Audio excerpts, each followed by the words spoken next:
In this week's Parsha, the Torah lists individuals who are exempt from going out to war. They don't have to go to the battlefield. For example, the three individuals listed, besides for the ones who are just meek and scared, there's the individual, as the pasuk says, who built a new house. Asher bana bayis chadash v'lo chanacho. You built a home, but you haven't had a chance to do your chanukas habayis. You haven't had a chance to enjoy it, make a big party, to use it for the first time. Go home. You're exempt. The other person that's exempt is an individual who planted a vineyard but hasn't had the chance to take the fourth year of the fruits or the grapes and bring them to Yerushalayim to have that simcha of eating them, the kedusha in Yerushalayim. And the third one, someone who is engaged to be wed but has not gone through the wedding yet. Don't go to war. Go home. Stay home. Why is that? The Gemara tells us, the Chumash writes, because in each example, there's a concern that someone might die. Maybe you'll die in war, and someone else will then take your house. Maybe you'll die in war, and someone else will have the zechus of taking your grapes to Yerushalayim.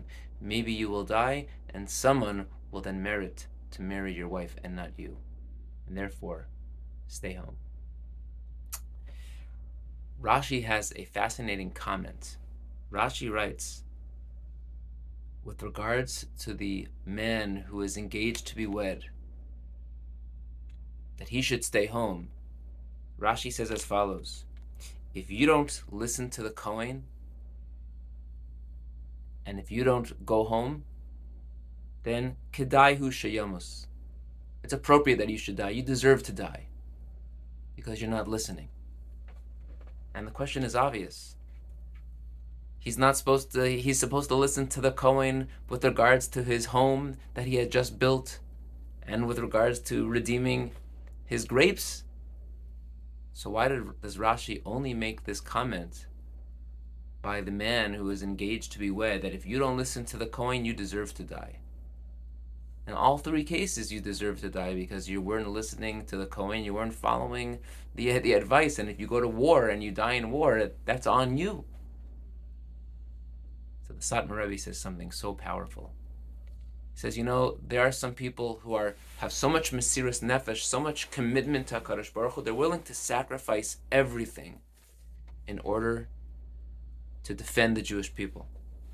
So the person who just purchased a new home or built their new home and they haven't inaugurated it yet, you know what they can do? They can make their house hefker. They can declare it ownerless. They no longer are a new homeowner, and now you don't have the exemption anymore. You can go to war.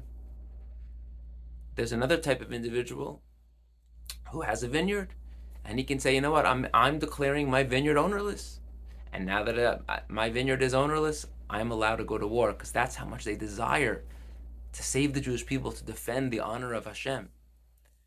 And then there's the third guy. He's so desperate to go to war that he divorces his wife in their betrothal. They're engaged, but Erison. And he divorces her.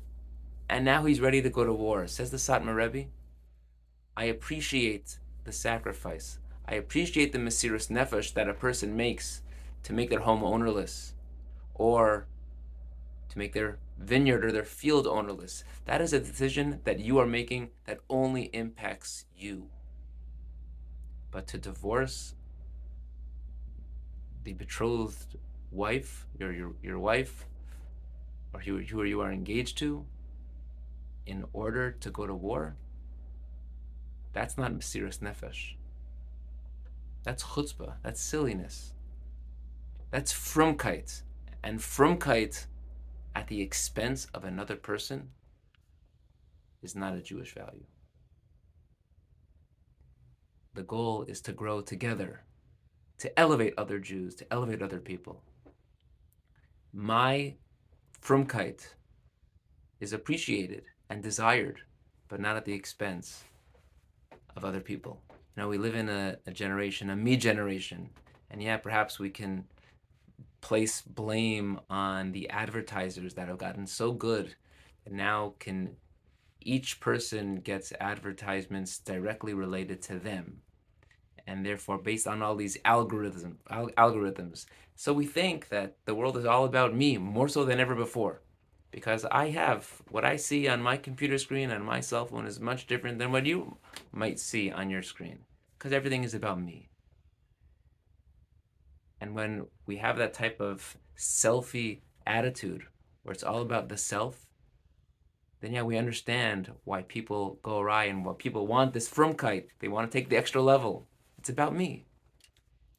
But we can't forget that frumkeit, yuhara as it's called in the Gemara terms, is not appropriate at the expense of others. What we need as an individual and as a community is to elevate each other, to help each other out to become the best versions of ourselves. And by doing that, by going home and making sure we look to the other person to see how we can elevate them, that's how we can best elevate ourselves. Have a wonderful Shabbos.